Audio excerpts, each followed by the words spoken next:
of the rim. Garnett on the slam. Oh, using Curry way downtown. Oh, what a shot from Curry. It's a well-known fact that today's NBA has almost hit an all-time low as far as parity. Despite finishing up one of the most eventful offseasons since 2010, we can still call next year's champion with about 99% accuracy, and it's killed the vibe for many NBA fans. If there's no injuries, it's a pretty safe bet that we'll be watching Cavs Warriors Part 4 with the Warriors soundly winning again. But what if it didn't have to be that way? What if going into the 2017-2018 season, the Warriors and Cavs just didn't exist? I took the time to simulate a season inside of NBA 2K17 without the Warriors and Cavs involved, and I'll use this video to present to you the results. What's up NBA fans, Dom2K on the mic, and the immediate effects of the Cleveland Cavaliers and the Golden State Warriors just vanishing into thin air would be fairly obvious. First things first, the NBA immediately loses 7 All-Star players, 3 recent MVPs, 2 of the top 7 point guards, a Defensive Player of the Year, and each conference's best team. With the events of this offseason, this blows the doors wide open for any team to win either conference. In the West, the Spurs are the obvious successor to the Warriors as they're still a better overall team than anyone else in the conference, but there's still plenty of legitimate competition behind them. The East, however, is a much different story because the only championship caliber team to begin with was the Cavaliers, so there is no immediate successor to them, and it'll be a wild race to the finals. So we'll start off with what the simulation did to each conference.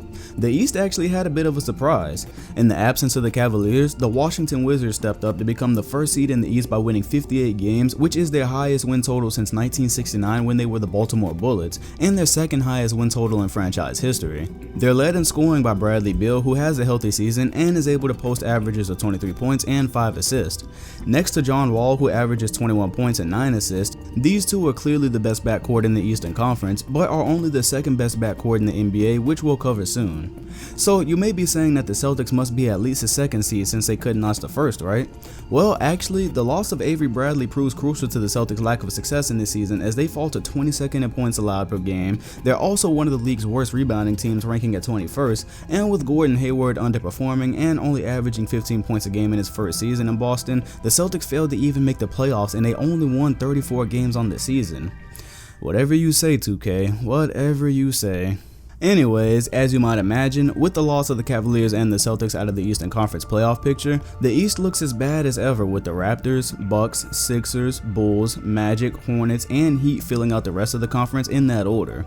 The third seed in the conference only requires 48 wins, while the 8th seed was as low as 37 wins, but the bright spot is that the Sixers stayed healthy and the process apparently worked as they rank in the top 4 of the Eastern teams. So what about the Wild West where basically every NBA star plays this season?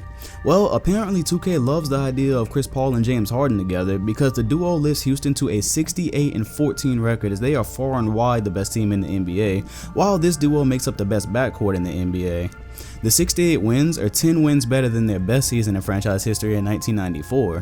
In 2018, they basically ranked first in every important category. They're first in points per game with 115, their point differential for the season was 13.3, and this is higher than Golden State's 11.6 point differential last season. They again lead the league in 3-pointers made, they're the best passing team in the NBA with 30 assists per game, and they average a league best 10 steals per game. The duo of Harden and Paul apparently elevates the Rockets to replace the Warriors as the league's new dominant team, as Harden makes All-NBA first team, while Chris Paul makes yet another All-Defensive team. Harden again nearly averages a triple-double with 29 points, 9 rebounds, and 8 assists, and because of the Rockets' success, he finally wins the MVP award after 2 years of narrowly missing it.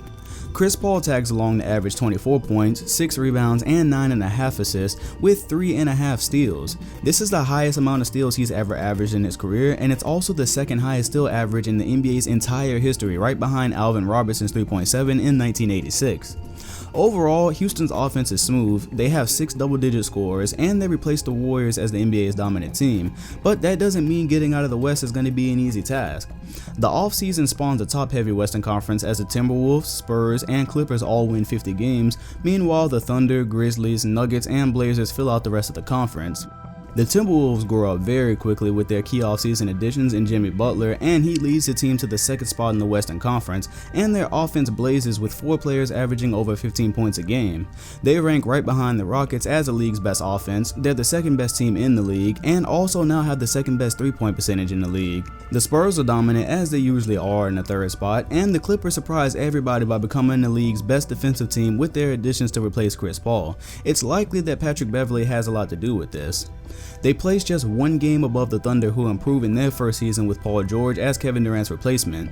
Even with George's addition of 22 points per game and his ball handling, Westbrook still averages 29 a game and posts another season of averaging a triple-double. But as stated earlier, he does fall short of his second MVP, losing it out to Harden, which leads us into the rest of the awards.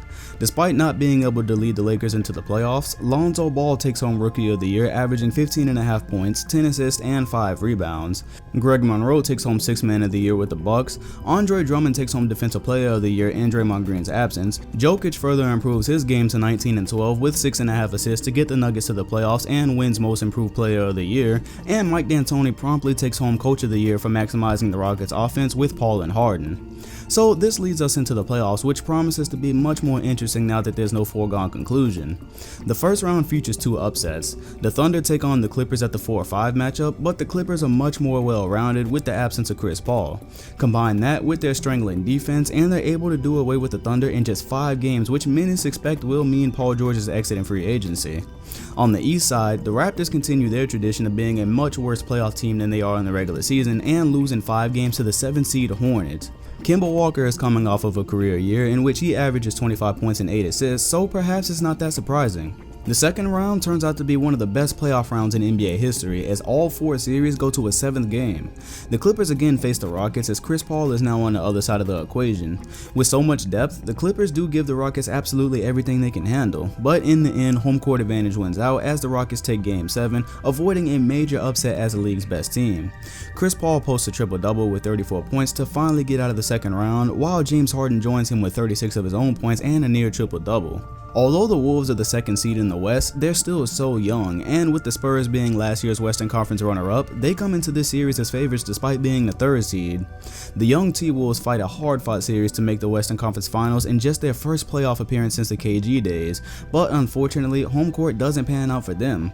Karl Anthony Towns' 23 points and 11 rebounds in Game 7 isn't enough to outdo San Antonio's even scoring effort, and they just narrowly escape Minnesota by 6 points to advance to the conference finals, where they will rematch the Rockets from last year. Washington plays the Sixers in the second round with a golden chance to make the Eastern Conference Finals and make up for last year's 7th game loss, but despite having the 1st seed this time, it's a different year with the same result. The Wizards lose Game 7 at home to the Sixers by just 4 points, and the process did not take long to bear fruit in Philly as they advanced to the Eastern Conference Finals for the first time since the Iverson days. Their opponent in these conference finals will be the 7th seed Hornets, who have managed to upset their way there by also beating the Bucks in the 7th game on the road, as Kemba Walker and Dwight Howard have formed a nice duo in the East.